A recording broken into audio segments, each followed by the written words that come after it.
So, good afternoon, good morning, good evening, wherever you're watching this across the world. Coach Halftime's back. Yes, I'm wearing very similar outfits to another video you're about to see. Got the whistle this time. Coach Halftime's message of today is, and I apologize because I did miss a day. Coach Halftime was a little under the weather. The message today is leading and discovering from the bottom up and not from the top to the bottom. What does that mean? That means if you're a leader in an organization or if you're responsible for other people, it is so important. It is so important to avoid that common sort of mistake, I would say, or trap, to constantly ask your top level people how everything's going. The most successful people I have ever seen in this world and read about are the people that go from the bottom, and I don't mean that in a rude way. It just happens to be that job or that position that people are not truly engaged with at the top level, and they learn from them, and then they start climbing up the chain as the org chart says. So I'll give you an example. A very close friend of mine these days has done a great job in his past and continues to today of doing this. He was a general manager of a football team. I'm going to keep his name private for the sake of security and privacy here. Coach Halftime respects that. But he told me a story, and that story was that he typically, especially on game day, would go around to his stadium and check in with the ticket takers, the concessionaires, the people cleaning the field. He would ask everybody, how are we doing today? How's everything going? Is there anything I can help you with? Okay? That's leading from the bottom to the top, as opposed to asking those in charge of those people, as one would define it on an org chart, of how's everything going. Because guess what? They're either going to complain or they're going to say it's great, but we really don't know the information. I always like to say, and you've heard this before, it's not the magic that makes it work. It's the work that makes it magic. And that work starts at any level. If we take an airlines, for example, it's the people who are filling up the airplane with fuel, taking out the bags, all right? Those tweaking the airplane here and there when it needs some help. The pilots are great.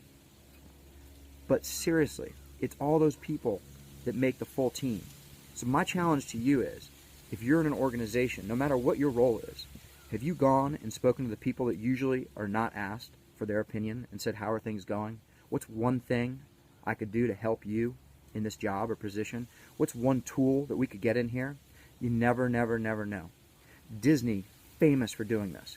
Famous. And some of the answers that have come out of these questions, I'll give you one example. Lee Cockrell, former COO, wrote this in his book. And that little passage in his book said that when they went and asked the cleaning staff that cleans the rooms what they could do to make their job better, they said, well, you know, we clean a lot of rooms, and these carts are really heavy. Got towels, got soap, got all sorts of stuff on there.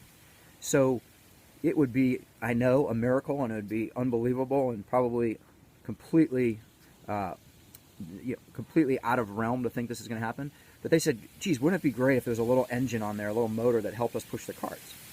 Well, Lee Cockrell and the boys, they listened, and they said, well, let's figure this out. The next year, they put in a little motor, and now they push a button and they drive it down. Well, guess what? The employees are happier. They're cleaning more rooms. Guest satisfaction has gone up, all because they have taken half the time out of their day of pushing this cart, which is making them tired as well, and instead putting that energy into cleaning the rooms, which is the most important part for the guests. And now they can take more pride in it because they're rested. So the simple little inventions come from the bottom up. And again, I do not mean that in a demeaning way. It's just we tend not to ask people at the lower levels in the org chart for help. And I think there was a number behind that stat with Disney that said that they saved over $2 million worth of time, energy, and resources that year alone. And this came out of 3 or 4 people that they interviewed about how could we make your life easier and better? What could we do? And it was a simple little invention. I think you get the message here, everybody. Start at the bottom, ask what's going on, and really figure it out from there. Those who have the most keys in their pocket tend to know the most answers. Think about it. Coach Halftime, over and out.